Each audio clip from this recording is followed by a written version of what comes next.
We have a two-part program. That's why we're under a timing situation, so we want to get underway. Whoa. Well, that kicked in. Okay.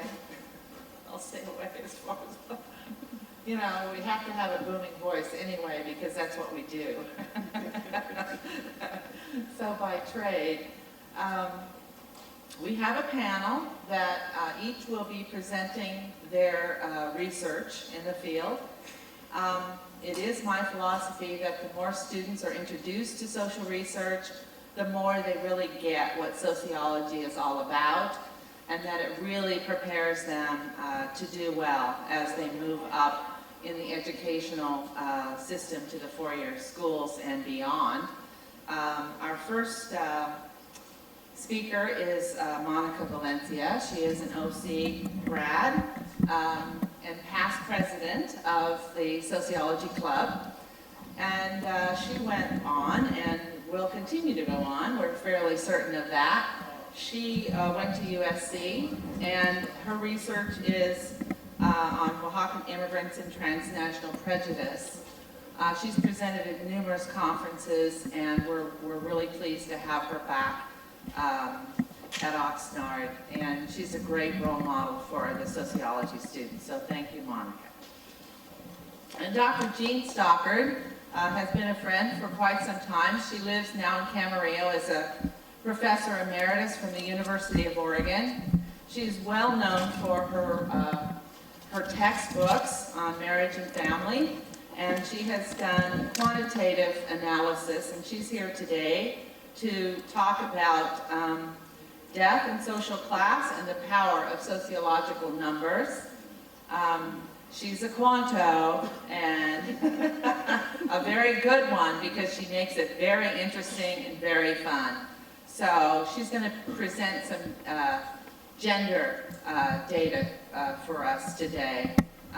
So that covers a whole different area about well-being by gender. Juan Patonis is also an OC sociology grad, and he went to UC Riverside and now is a professor at Channel Islands, CSUCI, Pierce College, and also Moorpark, I believe. So some of you Moorpark students may be familiar with him. He's going to talk about deconstructing masculinity on the mat, race, class, and gender in the sport of BJJ. Brazilian Jiu-Jitsu. Brazilian Jiu-Jitsu. It's a lot easier to say. I know. Thank you very much for that assist. And then myself, I'm a professor here, and I had done some research many, many years ago on micro-enterprises for women in Egypt. So I'm here to talk about that research, which is really still very contemporary, even though it's kind of dated, but not much changes there, as I will report the realities also of the Arab Spring and what we can expect for democracy in Egypt. So then our One Book, One Campus speaker is an additional added benefit to this conference. And Dr. Denise Segura is here. She's a professor of sociology at UCSB and also Chicano Studies. And she and Patricia, Zavella, have edited a piece of work on women in migration in the U.S.-Mexico borderlands. So she will be our keynote speaker for the One Book, One Campus. The books are available outside for purchase, and just a couple of housekeeping things, no food or drink, although water's okay in here. It's a new facility, and the rules are pressed very hard. And also the bathrooms are out and to the side. We want to continue with the panel, so each person will be given 15 minutes to present, and then we'll have sort of an exercise period. I don't want you to go and not come back, so we're going to stand up and stretch in between, and then Dr. Segura will make her presentation. So we're going to plan to go all the way through to noon. Probably the last half hour will be questions. So we're going to have a microphone circulating in the audience. So. Can I make a quick announcement, please? Sure. I wanted to introduce the Sociology Club, too. We have our president and vice president. Renee, you want to come up and thank everybody in the club? This is Renee Osuna.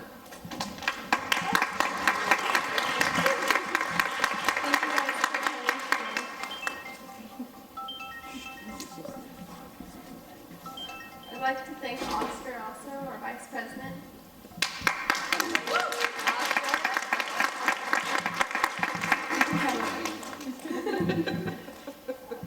I'd like to thank John Garcia, our IOC rep, and Roxy also.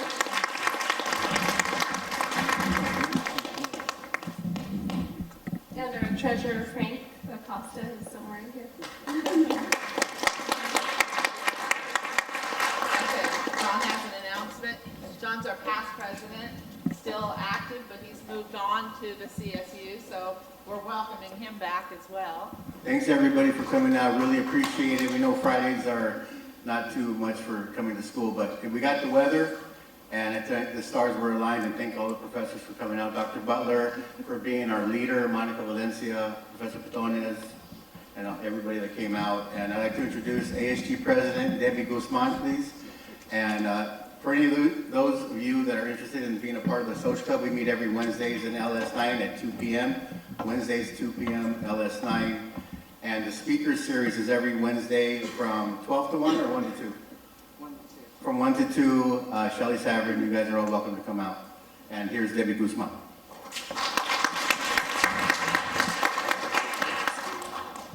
Hi everybody, thank you for coming. Just to give you a little bit of information on what's going on campus right now. ASU is taking applications right now. We're going to be, the deadline's going to be the 26th of this month, so please go ahead and look for us in the office. Also, scholarships are coming up. The deadline is coming up really, really soon. ASU is going to have workshops for that, so please, please, please look us up. Start applying for the scholarships. We need those scholarships. Also, books for the book presenter. We only have 5 books available out there. If you guys are interested, please let me know, and I'll go ahead and save them for you. They're going to be out there in the front of the lobby. Thank you very much. Okay, I think we're ready for Monica, the first speaker. Yeah.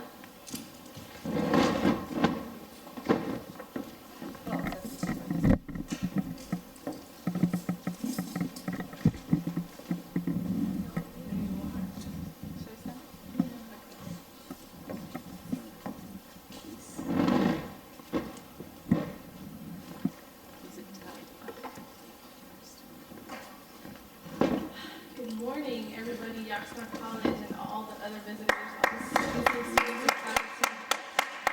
Thank you very much for being here. I know it is Friday, as John mentioned, so, but it's a beautiful day. It's not raining in Oxnard as it is in Los Angeles, so that's a very good point for me.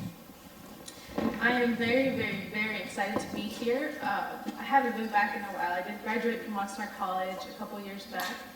And in fact, I just graduated from USC last year, and that's why I'm here today, to be able to present to you a piece of my undergraduate honors thesis that I conducted while I was at USC. So I was originally going to present my research as I would at a conference, but I thought that since there's so many students here, I thought that I would kind of give it a student perspective approach instead of just presenting my research itself. So it's a little unconventional, but just bear with me. I just want to talk a little bit about my experience as a student and my perspective, and then also talk a little bit about my research. So my name is Monica Valencia, and the title for my presentation is Sociology and Perspective, the Features of Undergraduate Sociological Research.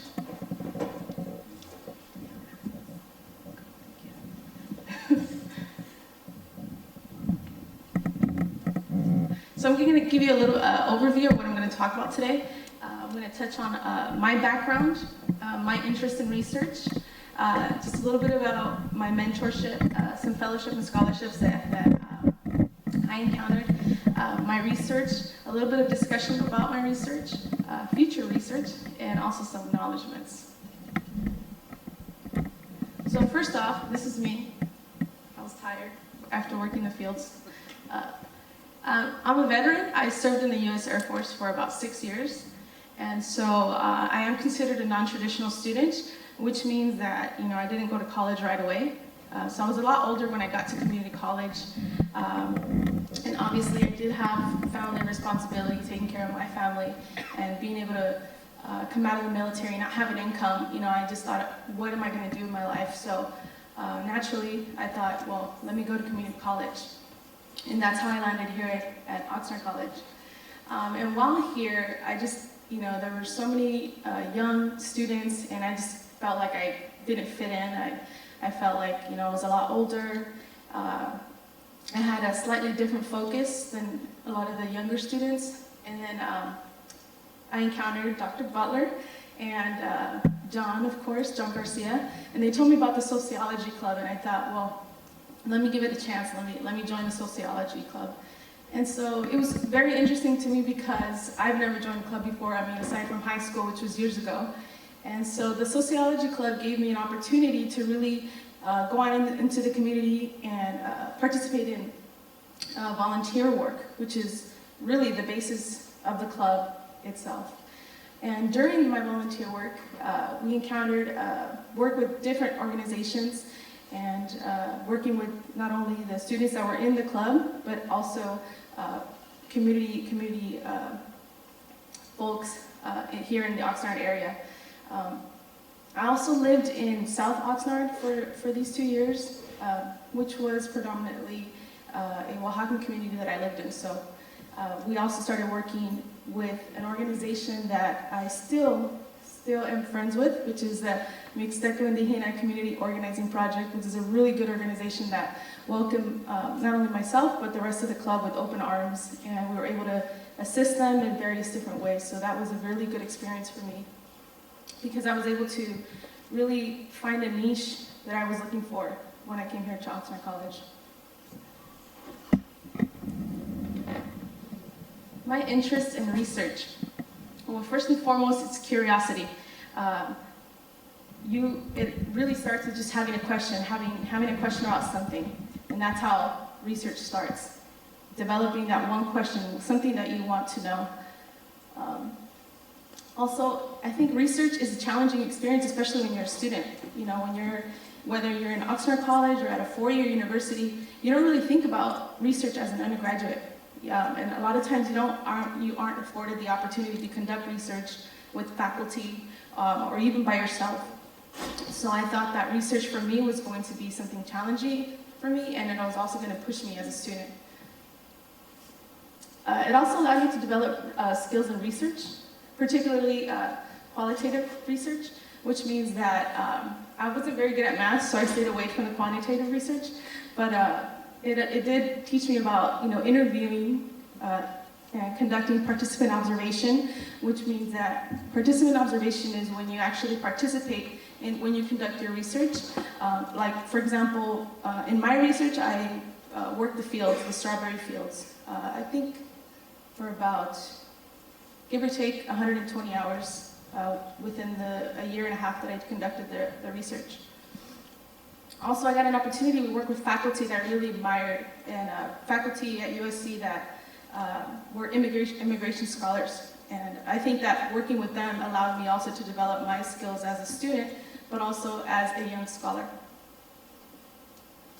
For autonomy, the research that I did allowed me to not only design my research, but conduct it and complete it myself with being supervised by your faculty mentor.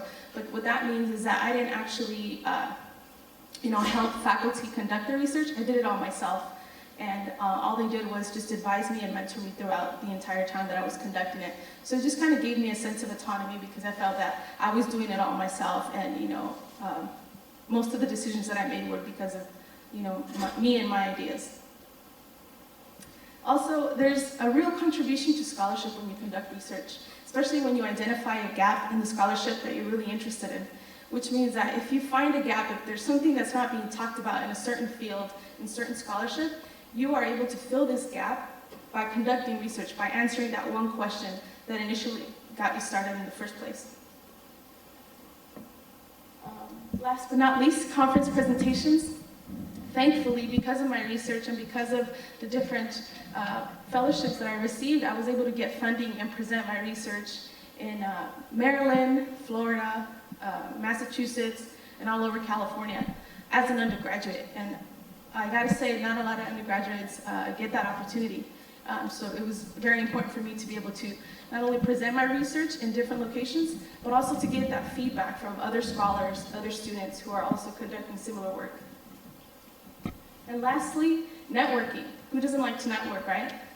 You get to talk to faculty, graduate students, postdocs, other students, community members, community leaders, people in your community that you never thought that you would ever talk to.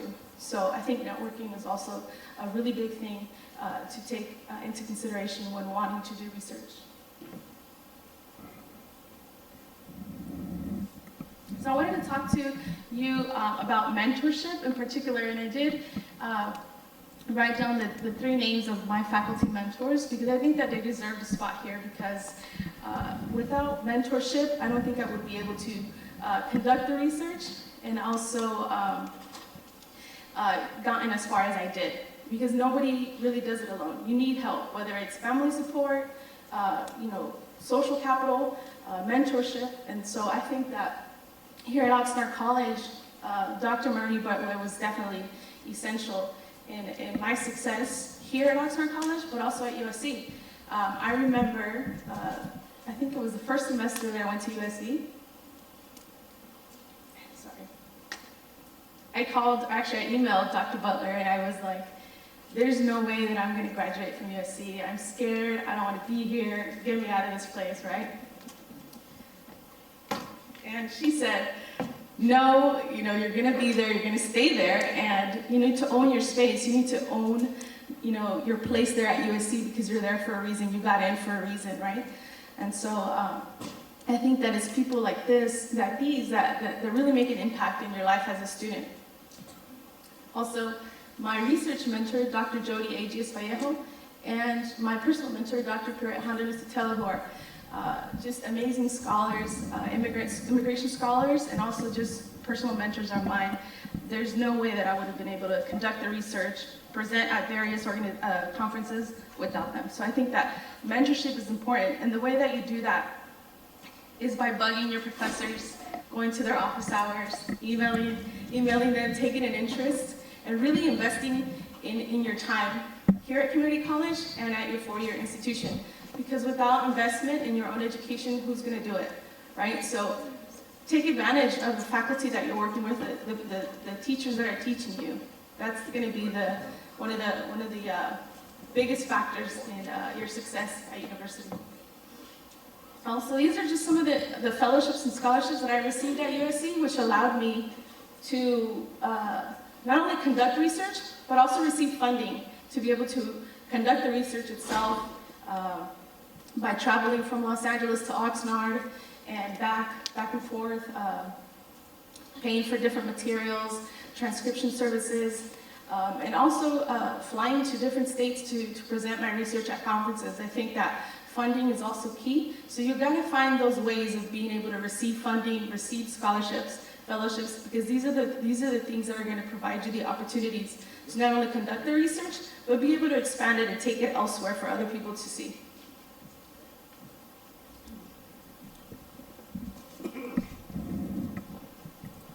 So my research. I started with one question, as I mentioned earlier, and the top question is what I started with. The other 2 were also questions that I tried to answer in my research, but I'll just read it off for you. And it's how does the transnational prejudice perpetuated by non-indigenous Mexican migrants affect the incorporation and identity formation of Oaxacan immigrants in both the social and labor sectors? And I think that obviously, that's not the first thought. That wasn't the first question that I thought of. Like, I didn't wake up one day and just think this. but I did develop it. I started with maybe a theme, maybe just one thought, and then I just started to develop it, asking different questions, talking to my mentors, and then just figuring out what isn't being talked about in immigration scholarship. And so the other two questions, do non-Indigenous Mexican migrants engage in specific types of discrimination against Indigenous Oaxacans? And lastly, do settlement experiences differ by gender for Oaxacans? So for me, these were the important questions that I needed to answer and identify and then answer in my research. So just a little bit of background on my research. It is qualitative in nature. I also did conduct a comparative study, which means that once I was done conducting my research here in Oxnard, I took it back to Los Angeles and did a comparative study where I looked at labor here in Oxnard, but also labor in Los Angeles by way of, instead of agricultural labor, I looked at fruit vendors in the West Los Angeles area and to see whether these experiences differed at all. I did conduct in-depth interviews and also participant observation, which means that I was immersed in my research by going to the fields, picking strawberries, and also selling fruit with the fruit vendors while conducting participant observation. And I did take an ethnographic approach, which just means that you're observing the cultures and everything that goes around between the people while you're conducting your research. And my sample was Indigenous Oaxacan women and men, first generation, and also non-Indigenous Mexican women and men, first generation, between the ages of 18 and 57. In my site, as I said before, one of them was gracious enough to let me conduct some research, was Mixteco Indígena Community Organizing Project here in Oxnard, California, various agricultural fields as well, and some street vendors over in the West Los Angeles area. So the main themes, I don't have, the time that I need to explain every part of my research, but I just wanted to touch on a few themes that I did encounter during my research, which was cultural erasure, transnational prejudice, gender discrimination, and cultural division. A lot of these might seem self-explanatory, but without understanding the narrative of each of the people that I interviewed and really the process, you wouldn't be able to understand each theme. So I did want to include some excerpts and some narratives for you to understand a little about what I'm talking about in these main themes. And I'll just go ahead and read just one or two in the next couple slides. So if you can read, go ahead and follow along as well. Because I know it's a little small. Can you guys read from the back? Okay, I'll just read it.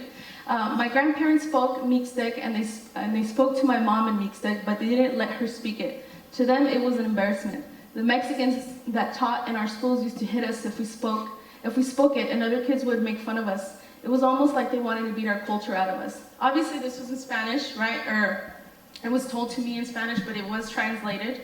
And so just forgive the syntax if it sounds a little different. And I'll move forward to the next slide. And I will read the bottom one here from Rodolfo, who's 38 years old. And just keep in mind, these are not real names. They're just protecting the identity of the people that I interviewed. I don't look like them. They walk around. This is a non-Indigenous respondent that talked to me about their interactions with Indigenous migrants in the agricultural fields. I don't like them. They walk around speaking their language and no one understands them. They need to learn the language to succeed instead of being stuck, because then they won't be treated the same. If I get a job before one of them, then it's because I am better, and that's it. So this is just a little bit to show you the kind of narratives that are in my research. And so some of the discussion portion of my research is really phenotypical and cultural differences do matter. And what that means is the way that someone looks, someone's hair, the cultural differences, cultural practices do matter within these subcultures, which means that for indigenous Mexicans and non-indigenous Mexicans, these differences, these phenotypical differences and these cultural differences allows a divide to grow and to separate these two ethnic groups. And I'll just touch on the other ones, mestizos and the social hierarchy, which means that if you are non-indigenous, you automatically create this space to discriminate people who are indigenous. And this is very important in immigration scholarship, and it's an important social issue to address in general. And I'm out of time, so I'm just going to go through the other ones right quick. There is space for discrimination and marginalization for Oaxacans in Mexico, in the US, and also during the transnational migration. Transnational prejudice does exist, and this is a term that I coined in my research, which I'm very, very, very excited about. And also research helps to identify a gap in immigration scholarship, which is something that I had already mentioned before. In future research, I'd like to look at how has transnational prejudice developed cross-culturally in other ethnic groups and subgroups. And finally, I'd like to acknowledge the Oxnard College Sociology Club, Oxnard College Sociology Department, Dr. Butler, of course, the Mixteco Indígena Community Organizing Project, and also the University of Southern California for giving me the day off to be here, because otherwise I wouldn't be here. Thank you very much. If you have any questions, please feel free to email. Okay, we're going to hold questions and go to the next speaker, who is Dr. Jean Stockard. And then at the end, we'll have questions.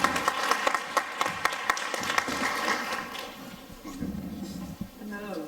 Thank you for having me. This is quite nice to be here. I should tell you there are about 6 to 8 inches of snow in Oregon right now, so I'm especially glad to be here. Now, I don't know if my slides got in or not, so just... Yeah, I'm sure they... Okay. Try the clicker. Is that No. Okay. Well, I'll go ahead and just tell you a little bit. My title's morphed a little bit since I talked with Marie about doing this. I'm going to be looking at mortality and changes in inequality in mortality. And it's work that I've been doing with Robert O'Brien, another professor from the University of Oregon who's also retired. It was so much fun to hear Monica talk because to hear the enthusiasm about research when you're really starting out in your career and you continue this, the older you get. And the really cool thing about no longer teaching and being retired is we can spend as much time as we want doing the research that we really love to do. She doesn't have her. Oh, what did you give him? Oh, okay, I emailed it to you. And given my purse.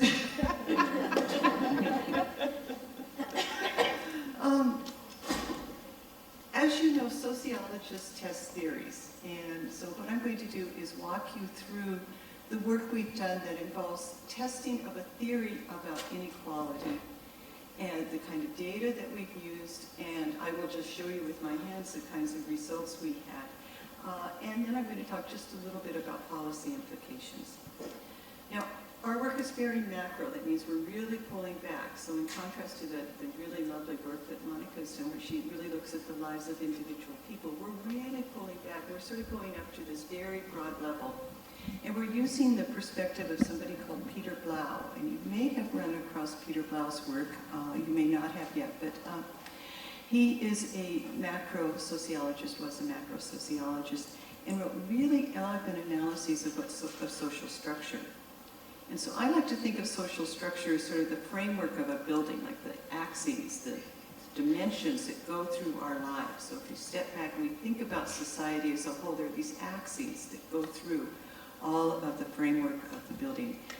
And within these axes, we're just sort of in different kinds of parts. It's sort of like a multi-dimensional science fiction view of the world, where we have all these different axes along where people are and different groups in which we are.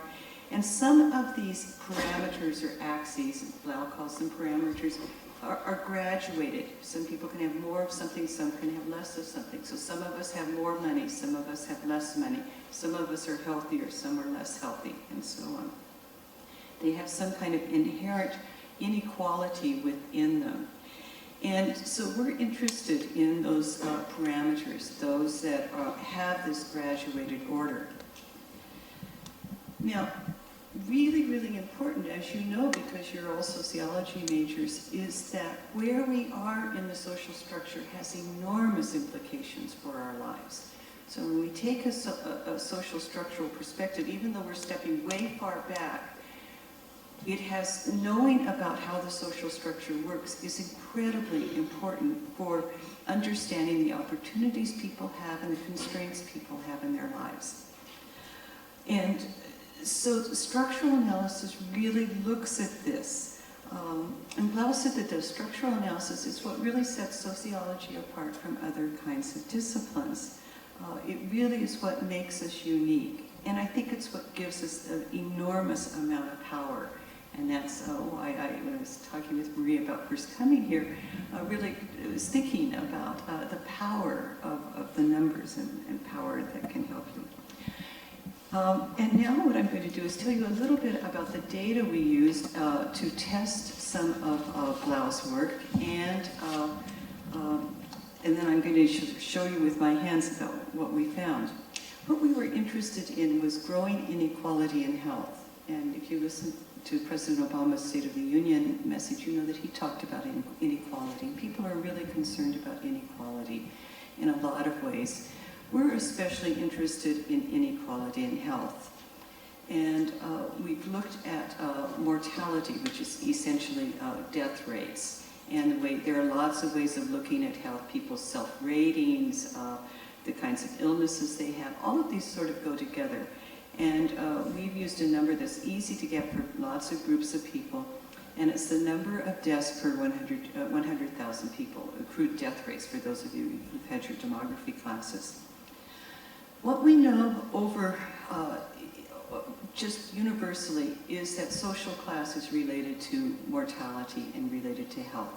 People who are at higher levels of the class spectrum have better health. They live longer, they're not as likely to be sick.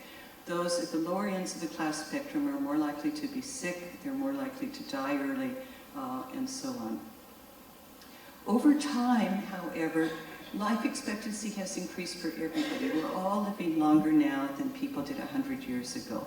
Life expectancy has become greater. Let me back up a minute. The relationship of inequality to health occurs universally. Even in societies that have good access, equal access to health care, there's still that, there is that relationship. It really is a universal relationship.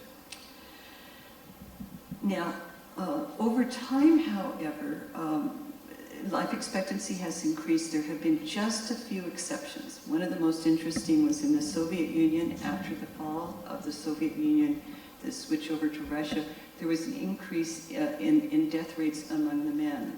And that seemed to be related to a highly increased consumption of vodka.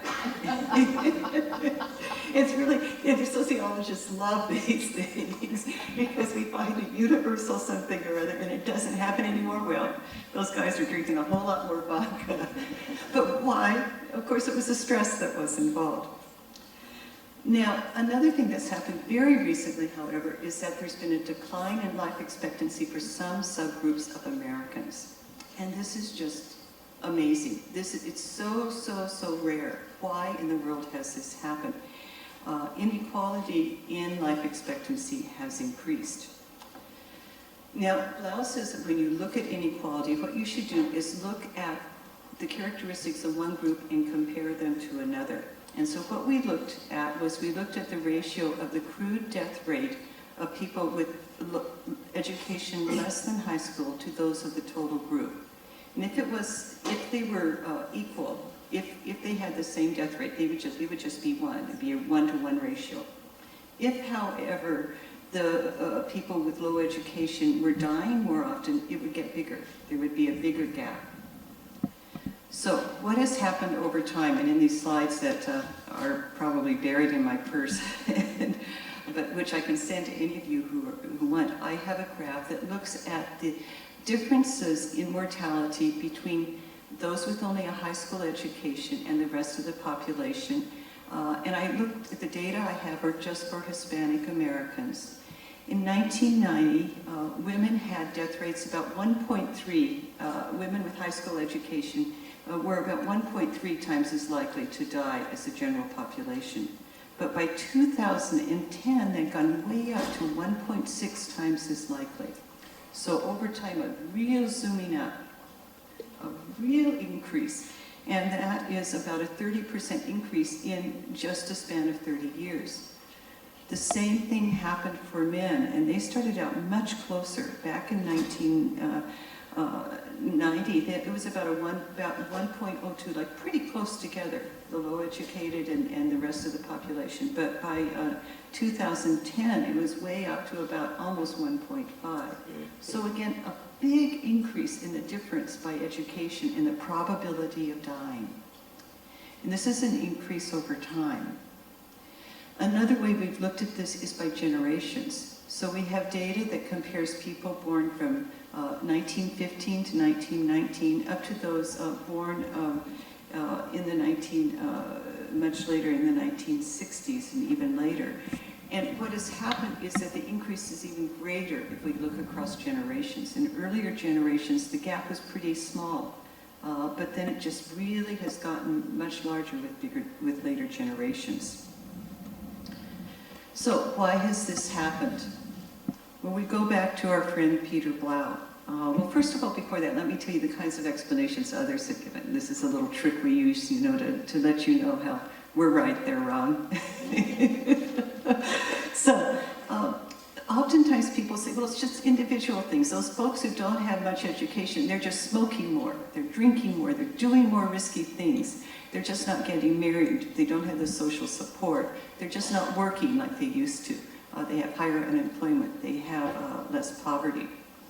And so essentially it's behavioral changes that have led to this difference. They've started doing things differently, they're behaving in different ways. Well, Peter Blau and structural sociologists say, well, you know, let's hold on a little bit. And Blau has a wonderful book of Inequality and Heterogeneity, or those, the blue one, the one with the, I thought I would flunk out of graduate school because I remember books by the color. I didn't flunk out of graduate school, so if that's how you remember books, don't worry. But it's a wonderful book, and it's formal theory. And he goes through just based on logic, pure, simple logic. He develops a number of theorems about what should happen. And one of these that is actually key to our work is that if two different axes, remember this social structure where you have these axes going along, if two of them are parallel, if they go together, if inequality increases in one, then inequality should increase in the other. And he does this in a formal theory sense. He does this by just logically setting it out, not paying any attention to what those parameters are. Just logically, one should expect if you have inequality in one dimension and there's a related dimension, you should also have growing inequality in that. So what this would predict, we know that social class is related to education, to death rates. We know that education is a prime component of social class. So let's see what was happening with education at that point. And of course, over this time period, from 1990 to 2010, education levels have grown. And so what has happened is that the proportion of people who have a low education has just shrunk. It's become much smaller. So back in 1990, if we look at Hispanic Americans, about just a little under half, about 48%, had less than a high school education. But by 2010, education levels had grown quite a bit, and we were down to about a third of all women and slightly more than a third of all men had less than a high school education. So in other words, the proportion of the population with less than a high school education had become much smaller. What this is in Blau's term is increasing inequality in education. So within the Hispanic community, we have more inequality in education. What happens, again going back to Blau, we have increasing inequality in education. We have this parallel axis of increasing inequality in health, what really we say, Bob O'Brien and I say, in falling on Blau, is it's this increasing inequality in education that can explain the increasing inequality in health. And I have some pictures that will explain this, and it's probably good that I don't have the slides, but I'm going to just tell you a little bit about it. If you think about the relationship between education and health. So people with more education have really good health. So let's do it over here. They have really good health. Those with less education have less good health. Okay, if we have up here the people with less education, let's do it down here, the people with less education, and they're a big part of the population, so you have sort of like a big triangle here, okay? So if the people with less education are a big part of that triangle, chances are they're going to be a lot closer to having good health, aren't they? But if you get fewer of them, they're just a small little part of this pie, they're going to be way over here. They're not going to have as good of a health. And it's only because they're just sort of pushed over to this far end. It's a structural phenomenon. It has nothing to do with people changing their behaviors. What it has to do with is the structure of the society and changing parameters within the society. And so it's just a pure mathematical phenomenon. It's the structure that's doing it. As you get more inequality in education, you're going to have more inequality in health. It's simply because those parameters are related to each other. Now, we do a lot of very fancy statistics, and I'd be happy to send you the papers that talk about that. But we do a lot of fancy statistics to talk about this, and it's what's called a composition effect. It remains very strong when we control for things that might be related to the individual behaviors, such as marriage rates, smoking rates. To a little extent, changing relative wages can affect that, but that's because that's also a composition effect to an extent. In any case, the composition effect remains very, very strong. Now, why do I go on with all of this? Well, it's because we like to have parsimonious theories. We like to have theories that are simple and explain a lot. A big bang for the buck. And this is what this does. This is a very, very simple explanation of a phenomenon that's incredibly troubling sociologically and to our society. We have a parsimonious explanation. We also have a structural phenomenon. Increasing inequality is a structural phenomenon, and we can explain it structurally. And it's inherently a sociological phenomenon. We sociologists like to really claim our territory. You may have noticed that sociologists have a different citation structure than psychologists. It's different rules for citations, and we think that's part of claiming our territory. But it also is very powerful. It's the structure and it's not the individual. And that's what makes it so, so, so powerful.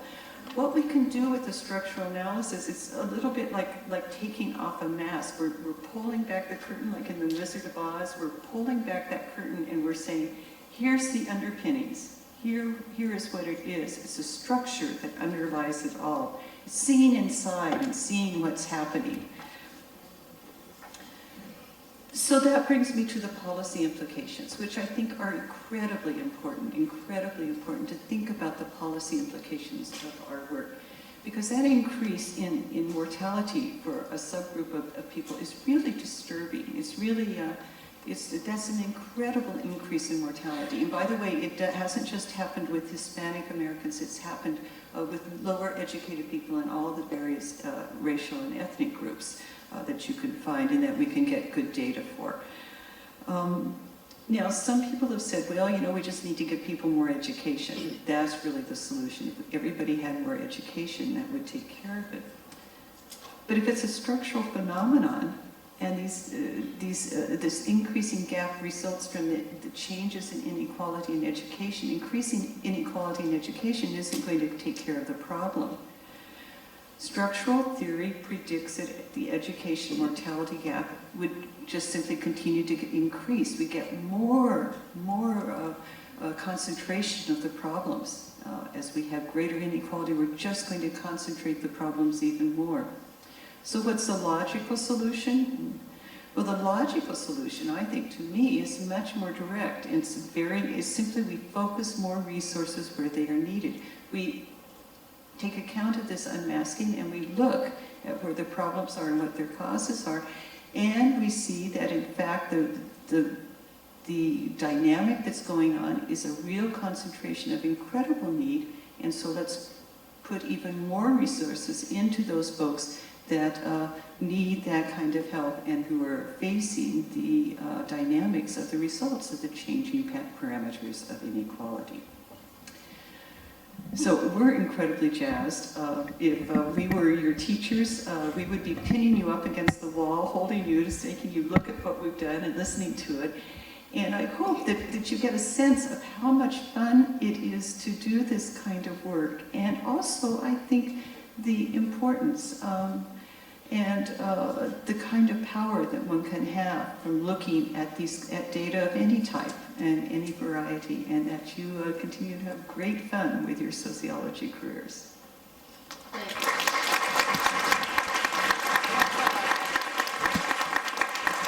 Thank you very much. We're going to move along with Juan Patones, and he's going to be talking about deconstructing masculinity.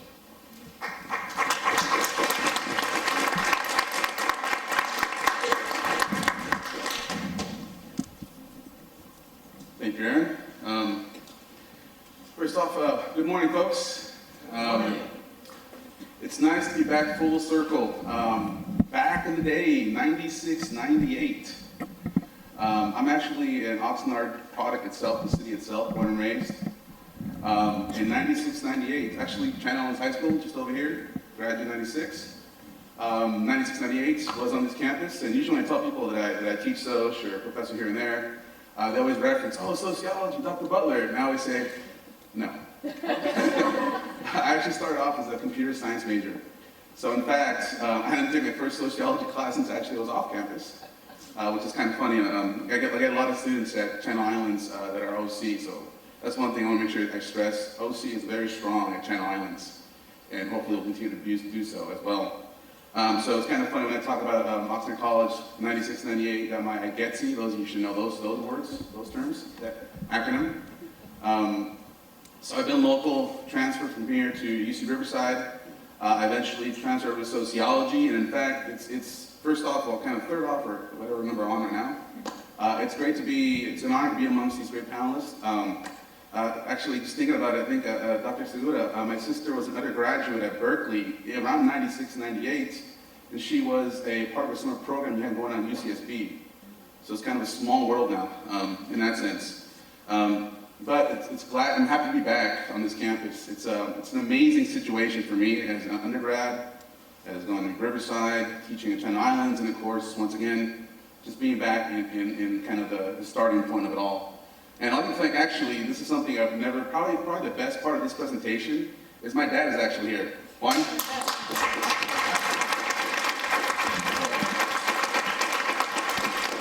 not all the time that I actually have my parents here. Unfortunately, I couldn't make it, but she got other things to do, apparently. My partner's also here, Angelique. I know she's trying to hide. A lot of frustration, a lot of emotional support came from that side. And also, Dad, thank you for the money. Very helpful. So in that sense, I'm very grateful. I'm really happy to be here. One thing is going to happen today is you're going to have to make me shut up eventually, because those of you that are my students know that's the quality we have. We don't know when to be quiet as faculty. So for today, folks, just kind of want to introduce that. Today, the title, very complicated. Let's go ahead and simplify this. Great segue into what we're looking at, the conversations of structure, behavior. As I mentioned, initially I started off as a computer science major, eventually I realized it wasn't for me. In fact, though, being on this campus was to me very critical in the sense that it gave me a really good space to understand to understand something. I had no idea what I wanted to do, what I wanted to be. In fact, one of the most specific memories I have in this campus is of faculty-wise, is of Professor Magallanes in math. He gave me one of my first kind of starts as to really I like the science and what's going on. And that carried over into sociology. having a math background definitely helped, regards to stats, whether it be obviously quantitative. But nonetheless, working mixed methods, using qualitative methods as well is fun. And it is fun. That's the hard part. Sometimes students don't understand that as faculty, as researchers, as whatever kind of status you have, the science itself lends itself to being a tool unto itself. So we're using these tools we have in front of us that we like using to produce work, information, and in this case, to a certain degree, kind of looking at science as a kind of burrow way, the whole notion of public sociology, making it accessible, having community come out and kind of understand what we're doing and specifically apply it as regards to the public policy. So this is not a conversation of the ivory tower, although I never had that key to begin with.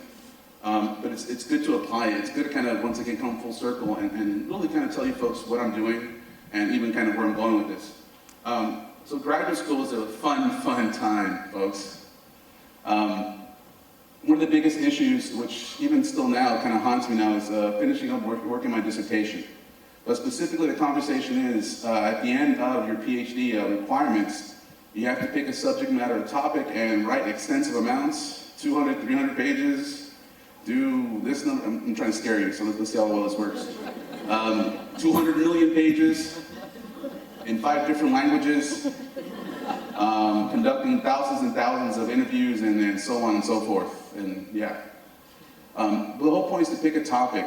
And one of my mentors is now at University of Missouri, Professor Scott Brooks, also a sports scholar. When I asked him, like, as a mentor, hey, what should I write about? Should I focus on this or that? And he goes, why don't you pick something you actually like to write about? Sold. And for me, it was the conversation of sport and sociology. For me, it was a conversation of how gender and sexuality, even the good old acronym RCG, race, class, and gender, kind of plays out. So for me, literally what happened was, literally the whole point is to study the familiar. Use my imagination, as C. Wright Mills would argue, and literally kind of start to deconstruct and really kind of dissect what we're looking at. Something as simple as why are there so many spaces amongst people here, folks? You notice that? You guys have cooties, or what's? No, that we can look at men. How many spaces are there between men in the crowd? Why? Because men just have longer arms and legs, or? No, it's a conversation of masculinity, femininity. It's that we teach young women from early on to take up and be fragile and take up small space. Meanwhile, we teach men to do what? Take up more. The opposite, dominate, right? In fact, we start throwing jackets around, but hey, this whole area is mine. You can't have it, you can't touch it. So in a sense, for me, is the basic understanding of the science is literally, like any science, it's a Q&A proposition, questions and answers. And our questions are guided by what we know, what we understand.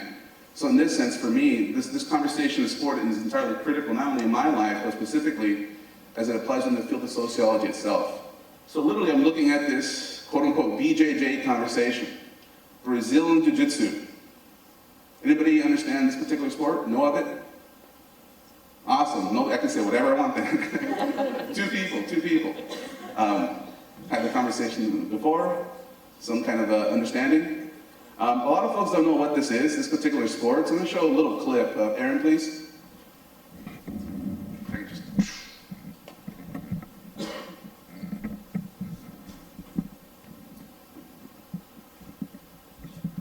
There it is. So I'll just show a quick minute or so. This is the sport I'm talking about. Now these are high-level guys. This is not what I do. I am not high level, okay? I'll tell you that off the bat. So it looks a little like judo, it looks a little like martial arts. It's a combination of literally the ground game. It's probably the biggest point of differentiation from other sports. Looks very traditional in the sense that most people recognize martial arts in the gi. A lot of grabbing. Something we'll look at, of course, we start looking at constructions of sports and behavior. Of course, the idea that back in the day when the UFC was just barely coming out in the mid-90s, people were watching these kind of videos and fights and like, oh, that's so gay. And part of that, that's a nice little reverse there. Part of that is really addressing how the sport itself manifests to looking at issues like gender, race, class, and sexuality. So my larger research is looking at various kind of aspects and the role that literally structure, very prominent conversation of structure as it plays to human behavior. For today, however, thank you, Aaron. For today, however, I'm just going to focus on little things because, well, a few things because, well, I have a lot to say, but a limited amount of time. So we're going to focus on this conversation of literally how this plays out in the context of gender and specifically, obviously, human behavior as sociologists. So, just to prove that I actually am doing this, this is about 2 years ago. I didn't realize the screen is so big, and that's a little more embarrassing up here. I was hoping the screen was like this. This is me 2 years ago, actually several pounds ago. That's my friend Ryan. Unfortunately, he moved on back home to Texas, but he's one of the good friends and teachers I had at this point. Myself, I've actually been involved in the sport in the last 2 years, and that's something we'll look at. We saw in one conversation of literally ethnography, participant observation, is that going back to even Weber's understanding of Verstehen, getting to understand who you're studying is very critical. So for me, you folks still hear me? All right, for me, this whole reference to ethnography was very critical, because there you see, I had a belt. That's a blue belt. This is my old belt. So I have to wear this to show you guys a little bit how this works. So I wore this for about 1.5 years. This is the ugliest belt to wear because you're a starter. This is like, get out of here, you suck. You're not very good. So when I got my blue belt there, you can see there, very exciting for me, folks. I put this belt next to my diploma, folks. I put this belt next to my diploma. Because I earned this. You can't see very well, but it's very ugly. I don't know if you guys want to hold it in. No? Probably not. Yeah, look how important it is to me. So literally, I've been involved in the sport for the last 2.5 years, specifically rolling. Actually, just recently got back to training. And of course, messed up my back on Tuesday, so that's lovely being old. But yeah, so I actually am involved in this sport itself. It gives you a better understanding, a better feel as to not simply what you're experiencing, but also what the folks are experiencing themselves. So in this sense, I'm using what I learned in sociology, but also what I'm learning in the actual process, the actual, I don't know if I would call it a full-fledged ethnography, if not at very least a pseudo-ethnography, but learning kind of on-the-job kind of training as to how we start looking at situations, behaviors, and of course the conversation of structure.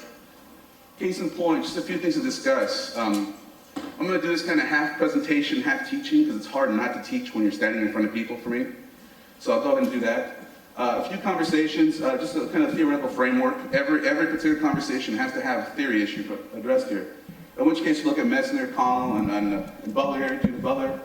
Literally looking at the ways in which sport really kind of plays out in the context of sociology. Understanding that literally, sport itself is of course, those of us Super Bowl fans, unless you're a Denver fan, understand how big sports are in our world. How many of you growing up played a sport, an organized sport at some level? So if you look around, you're going to see a lot of people. So it's clear that sport has a huge impact on our society. The question is, what impact? For me, the conversation is looking at gender. How does gender really play out in the context of sports? Of course, besides, the sporting world is not necessarily immune to the social life or society itself. So we do have conversations addressing homophobia in sports. This became more of a recent conversation for those of you that follow, for instance, what happened to the Miami Dolphins. Anybody hear about that story? One person. What are we looking at? What happened to the Miami Dolphins? No hands. What happened here? One hand, please. Somebody. In the back, please. No.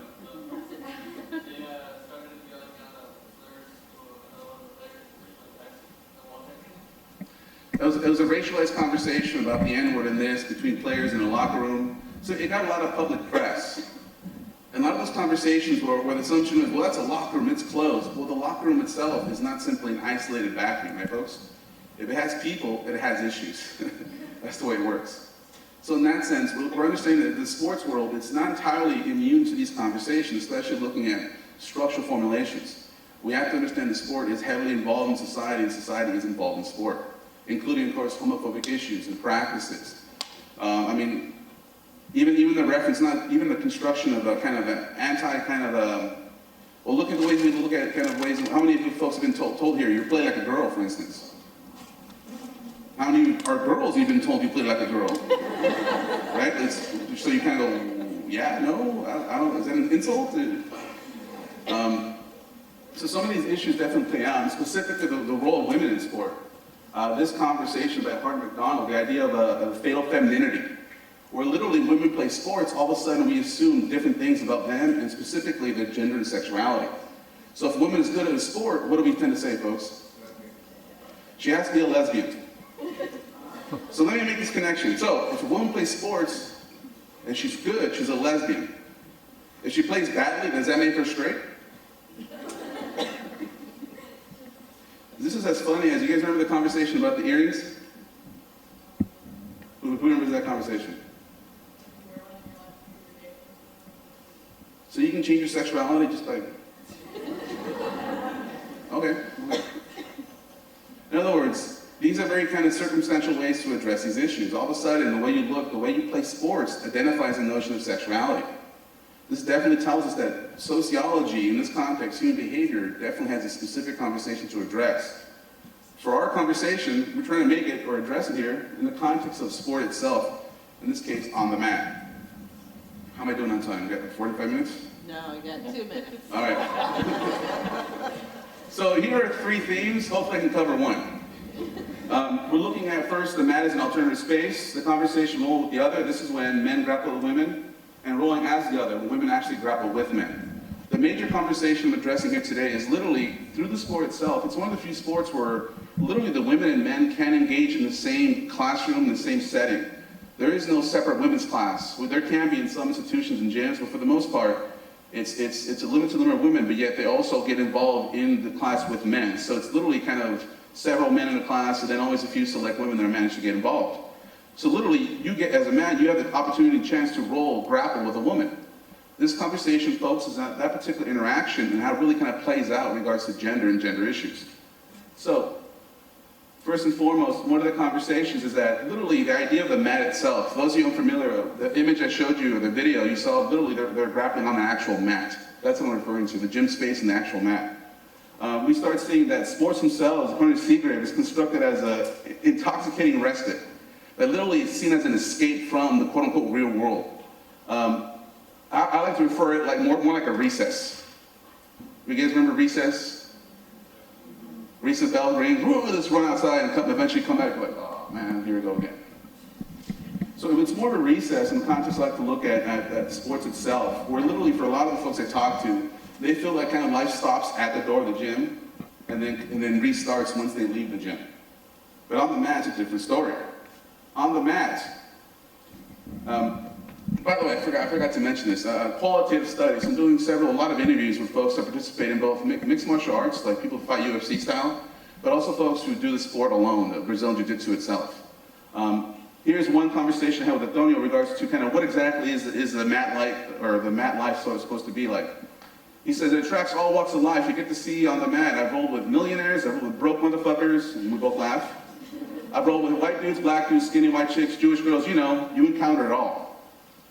So literally, there's a conversation about the martial art being about the martial art. And as sociologists, we say, well, that's not always entirely true. You're wrong, no. It's the way in which we often devise a sport. We look at sports as kind of, once again, a kind of escape. But the question becomes, is there really much of an escape? Can we keep society out of these particular locations and spaces? Obviously, my argument here is that you cannot necessarily just excuse society, rules, regulations, norms from a particular experience, in this context, the sport that happens on the mat. So instead, I focus on literally the construction of the sport and looking at how gender and sexuality play out here. How these formulations, practices, and specifically even bodies kind of play into this. And for those of you that study gender, you should know that combination. Weston Zimmerman, look at the focus of doing gender, that the gender is a performance. It's a construction that we constantly manipulate and re-manipulate, form and formulate. The way we get dressed is doing gender, right folks? The fact that I'm wearing a coat, pants, and my cool hair ties into the construction of masculinity and gender identity. So on the mat, we actually also construct gender and gender identity. So in this context, we're looking at literally how masculinity plays out. Now, whenever you talk about gender and you talk about masculinity, you inherently are also talking about femininity. So I'm not excluding that conversation, but just looking at how they kind of interact, or once again, favorite word for social people, interconnectedness. I like to make up fancy words like that. Time? Oh, wrap it up. Just to give you an idea of what people kind of talk about, one of the biggest issues is about strength and difference, where oftentimes women tend to be on the smaller sides. What men do, folks, is literally kind of, this tends to be an informal kind of realization. Okay, I know I'm stronger than you, bigger than you, so instead you're going to use I'm going to use technique and no strength against you. So it becomes a particular kind of informal rule that most people know, but however, most people don't always follow it. As we see here, there's one conversation with the black belt that I talked to. No, actually, with Ramona here, white belt. Why do you guys feel that all guys that feel if I threaten them, I can almost get them? They have to boost themselves up so I don't get them, and they just throw their fat on me. Like, beat me with your technique, don't beat me with your weight, because I already know you're going to beat me. So, just to kind of summarize quickly, literally the conversation for some of these women is that they're included on the map, at the same time, men kind of have to re-articulate what exactly their masculinity is. Because the idea is, it's not fun to lay on top of a woman and say you beat her. But at the same time, some of these men, some of these women are really good, so they came close to losing. So guess what some of these men do, folks? They end up fighting back really hard, and all of a sudden, they won by physical force and no technique. So some of these women feel like, hey, well, now they're cheating. Now they're not really kind of playing it out. I know. And the conclusion is, this campus is awesome. Gender and sport definitely play out in specific ways, which, once again, if you have free time, come talk to me. I have a lot to talk about, which you'll always see here. And thank you for your time. Yeah.